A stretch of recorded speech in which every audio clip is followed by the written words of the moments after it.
everyone, and welcome back to AcroYoga with Laura and Stu. I'm Stu and this is Laura, and today we are bringing you the Throne series. This is a really great way to start getting playful and explore your own limits here, start to build some core and communication with your partner.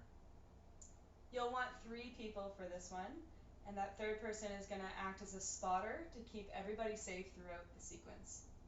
Totally. And so make sure to like and subscribe.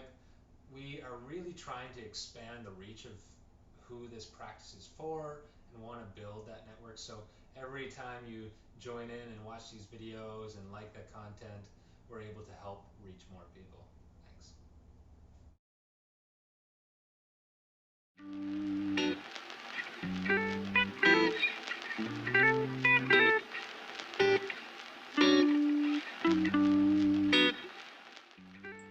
From bird, the flyer will shift their weight into one side until the base can remove their foot, and the flyer will bend their knee towards the elbow.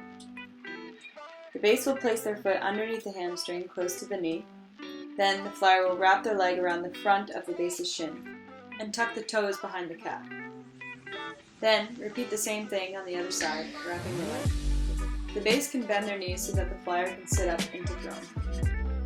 The base then straightens their legs, stacking their ankles over their hips, and the flyer pushes their feet outwards to lift the glutes.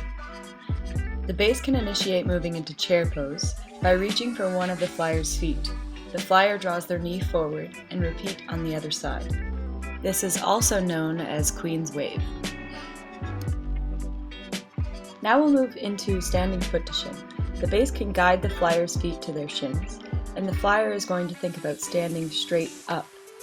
As the base bends their knees into the chest, the flyer simultaneously stands up. It really helps to engage the adductors here. Think about drawing the legs together, engaging the inner thigh muscles. When you're ready, the flyer can slowly bend the knees to come back to chair. The base will catch the flyer's bum as they come down.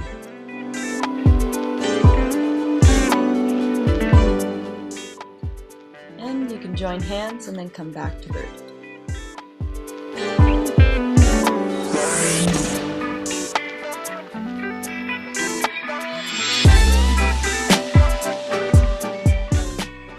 Now we're going to introduce the most important role in AcroYoga, spotting. The spotter is around to make sure that the base and the flyer can perform all the tasks safely. So the spotter really wants to look at what is the thing that could go the most wrong in this position. And here, in this case, it's that the flyer falls face first or backwards in particular. He wants to support in behind the back of the flyer and also have one hand around the shoulder to support the front of the flyer. That way they can make sure anyone's going to go fall backwards or fall forwards, they're good. And when they're ready to come out, just make sure to be on guard all the way until the flyer is back down on the ground. You want to be on guard from the start to the finish, the whole way through. So now we'll show the spotting with the full sequence all the way to standing from the throne. Again, the spotter really wants to be conscious of what are the biggest things that could go wrong here. And on the way to throne and throughout this series, the head falling down to the ground without support is really the biggest issue. So the spotter wants to have one hand supporting the back side of the flyer and one hand around supporting the shoulder of the flyer. Staying on guard the entire time, making sure communication flows between the base and the flyer as they transition.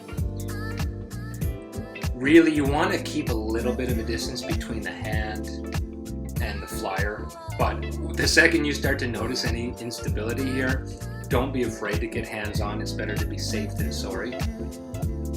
But ultimately, you want to build their autonomy and their capacity to do these things on their own. Here you can see that I shift between keeping my hand on the flyer in times where they're a little bit unstable, and then keeping that space when clearly they're in control of their own bodies.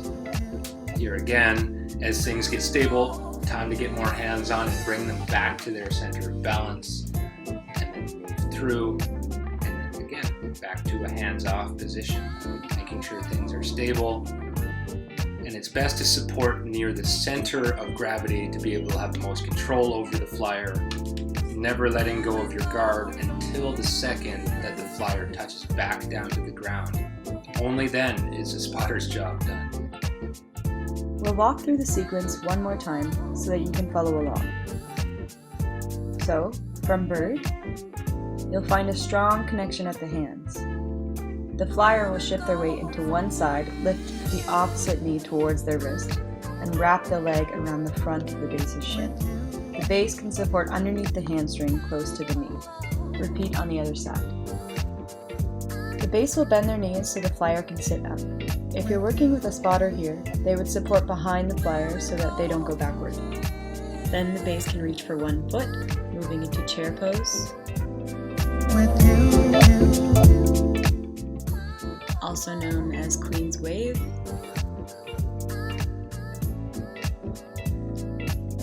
Now moving into standing foot to shin. So the base will guide the flyer's feet to their shins and make sure the flyer is thinking about standing straight up and not going forward or backward. You're engaging the adductors, the inner thigh muscles drawing together. Come back down when you're ready.